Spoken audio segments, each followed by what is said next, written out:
Assalamualaikum warahmatullahi wabarakatuh. Perkenalkan, nama saya Wilda Yusmaniar, NIM 70200119097, Kesmas B, Fakultas Kedokteran dan Ilmu Kesehatan Universitas Islam Negeri Alauddin Makassar. Nah, di sini saya akan memaparkan materi mengenai struktur sel. Nah, struktur sel ini adalah materi pembelajaran dari Biomedik 2. Nah, langsung saja, struktur sel. Sel adalah unit fungsi terkecil dari organisme. Semua sel memiliki 3 kesamaan, tidak peduli apa jenis sel mereka. Semua sel memiliki membran sel yang memisahkan dalam sel dari lingkungannya, seperti sitoplasma yang merupakan cairan yang berbentuk seperti jeli dan DNA yang merupakan materi sel genetik. Ada 2 kategori besar sel. Kategori pertama adalah sel-sel eukariotik. Mereka memiliki organel-organel yang meliputi bagian inti dan bagian-bagian khusus lainnya. Sel eukariotik adalah sel yang lebih kompleks seperti yang ditemukan pada tanaman dan hewan. Kategori kedua adalah sel prokariotik. Mereka tidak memiliki nukleus atau membran penutup organel. Mereka memiliki materi genetik tetapi tidak terkandung dalam inti sel. Sel prokariotik selalu bersel satu atau organisme uniseluler seperti bakteri. Jadi, apa sih itu organel? Nah, organel berarti organ kecil, adalah bagian khusus dari sel yang memiliki pekerjaan yang unik untuk dilakukan. Mari kita mulai dengan inti, yaitu pusat kontrol sel. Inti atau nukleus mengandung DNA atau genetik. DNA memerintahkan kegiatan yang dilakukan sel, dan bagaimana hal itu dilakukannya? Kromatin kusut adalah bentuk DNA yang terbesar dari membran nuklear. Ketika sel siap untuk membelah, DNA memadat menjadi struktur yang dikenal dengan kromosom. Inti juga mengandung sebuah nukleus yang merupakan struktur di mana ribosom dibuat. Setelah ribosom meninggalkan inti, mereka akan memiliki tugas penting, yaitu mensintesis atau membuat protein.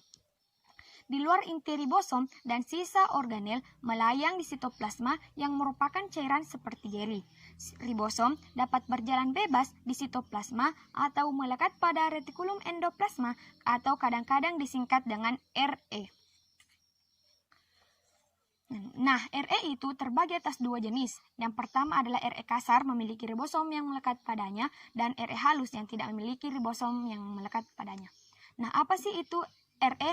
Nah, RE atau retikulum endoplasma adalah membran tertutup untuk mengangkut bahan seperti protein disintesis oleh ribosom.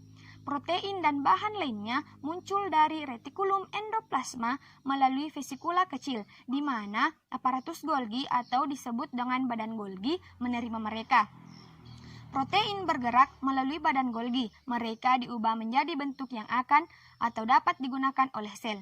Badan Golgi ini melakukannya dengan melipat protein menjadi bentuk yang dapat digunakan atau menambahkan bahan lain seperti lipid atau karbohidrat. Nah, selanjutnya pada tumbuhan. Pada tumbuhan, vakuola adalah struktur seperti kantung yang menyimpan bahan yang berbeda. Di sini, di sel tumbuhan, vakuola sentral berfungsi untuk menyimpan air. Kembali ke sel hewan, Anda akan melihat organel yang disebut dengan lisosom. Lisosom adalah pengumpul sampah yang mengambil bagian sel yang rusak. Mereka penuh dengan enzim yang memecah puing-puing sampah pada sel. Nah, selanjutnya adalah mitokondria. Mitokondria adalah organel pembangkit tenaga listrik untuk kedua sel, yaitu sel hewan dan sel tumbuhan, selama proses yang disebut dengan respirasi seluler. Mitokondria membuat molekul ATP yang menyediakan energi untuk semua kegiatan sel. Sel-sel yang membutuhkan lebih banyak energi dan memiliki lebih banyak mitokondria. Sementara sel mempertahankan bentuknya dengan menggunakan sitoskeleton. Sitoskeleton ini adalah mikrofilamen seperti benang yang terbuat dari protein dan mikrotubulus yang merupakan tabung tipis berongga. Beberapa organisme seperti tumbuhan yang fotoautotropik, mereka menangkap sinar matahari untuk energi.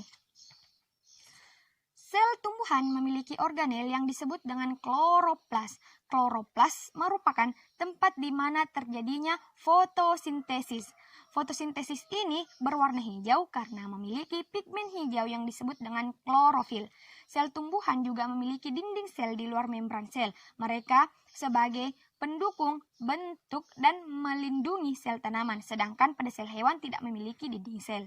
Ada banyak struktur sel unik lainnya yang hanya beberapa sel miliki, di antaranya pada sel hewan. Saluran pernafasan dilapisi dengan sel yang memiliki silia.